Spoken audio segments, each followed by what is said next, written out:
I can't talk. What is all that noise? It's best to do the... Oh, my stomach is grumbling. I am so hungry. In this video, I want to talk about the best of the worst advice out there. Do you follow me? What I'm talking about is all those crazy ideas, brackets, BS, you need to be aware of and should seriously evaluate whether that advice actually fits well with you.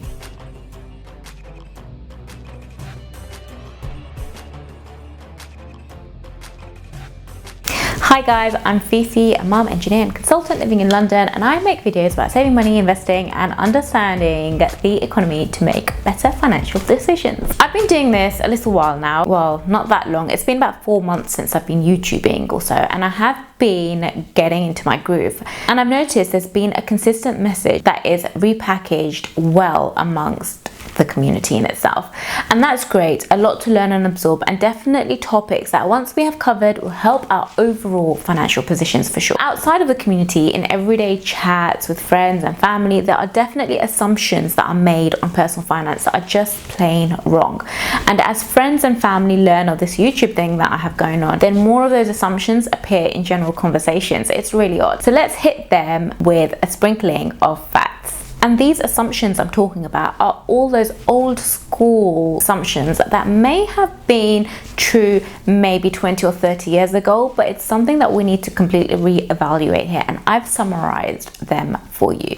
The first one is being told, buy as large a house as you can afford. I have to say I was a little bit torn about this one, as I did once upon a time feel this to be true for me. However, it's not true. The two fundamental assumptions for buying a larger house is, one, house prices will always go up, and two, you'll grow into it. Looking at those two assumptions, in the past it will be really difficult to argue with the assumptions. Prior to 2006 and since say the 1940s, house prices rose in almost every single year. Entire generations have considered housing to be a foolproof investment. Safe as houses is a saying that was coined because of that, I suppose. But guys, stop. Since 2008 and the subprime mortgage crisis, or the great financial recession, whatever you like, we learned that house prices do drop, and not just in the US but in the UK too. And some areas in the UK took almost a decade to recoup negative equity. That is insane.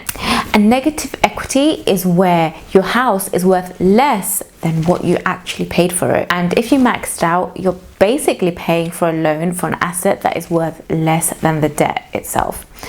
And it's not a great feeling. It can induce stress, anxiety, like you could even lose yourself in it, and it might actually even leave you feeling slightly foolish. The second assumption is that you will grow into your big house that you've been coerced into buying.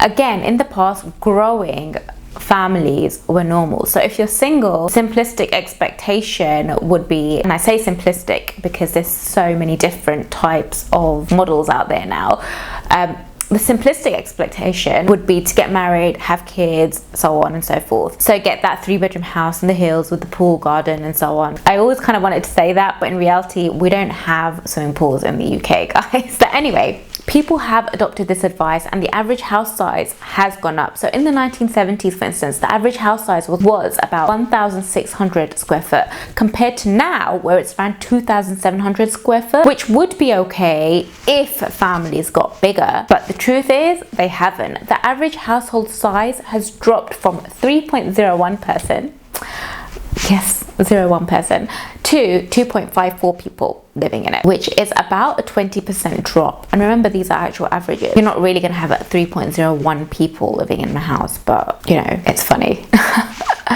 So what I'm trying to say is the personal finance optimization strategy should focus on reducing recurring expenses, and those large expenses especially. So in this case of homes, the advice of buying a big house as you can afford is bad advice, and instead we should have enough home that we need.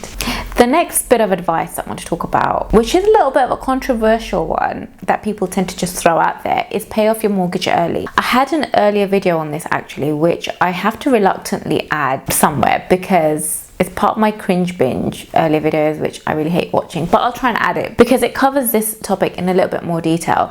That being said, there is common advice, even from gurus like Dave Ramsey, that advocate paying off your mortgage as early as possible. Now, in the 1980s, when mortgage rates were close to 20%, crazy, right? Pay that loan down as quickly as possible, and I could use an expletive down there, because it's like having credit card debt. But guys, we need to get with the times. Today, with mortgage rates being so low, it can hurt you financially paying off your mortgage that early. And the question is, why is that? Why do I say that? Well, inflation will actually erode away the capital and the real value of your mortgage over time. So I did watch a Graham Stephan interview a while ago, and his general rule of thumb is when rates are more than 4%, the maths would favor paying down the mortgage, and when it's less than 4%, it would favor investing instead. Now, this is controversial, as many of us want the comfort of owning our home outright, but we do need to realize that there is a large opportunity cost in doing so, and also your invested capital, which would have been used to make the overpayment, is still there to offset the mortgage, and then some from returns if you needed it to. But it would be working harder outside the mortgage than inside it, is basically what the theory is. The next tip people tend to throw about is save 10% of your income for your retirement and you will be okay.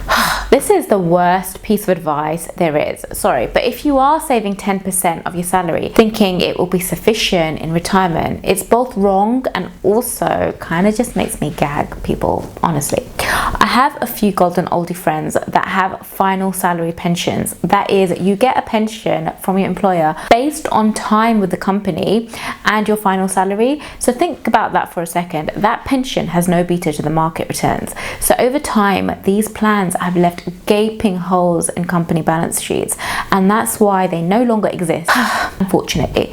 So now your pension is invested in the markets instead, and if you are saving for a pension and start working from, say, 25 and put 10% away each month as conventional wisdom dictates, well, you're not going to be in a great place. You'd probably need to work until you're 76, and there is a very, very cool table from Mr. Money Mustache, which I'll try and put down here somewhere, which actually ties back saving rates with the number of years you need to work until you retire. I can't talk.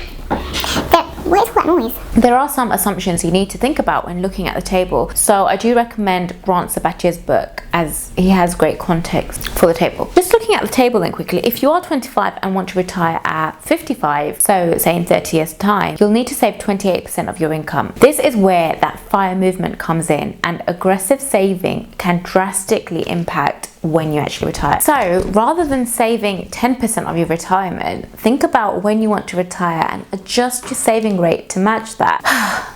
That's all you need to do. So the final bit of advice, or I don't know, the final thing I want to talk about is when people say it's rude to talk about money.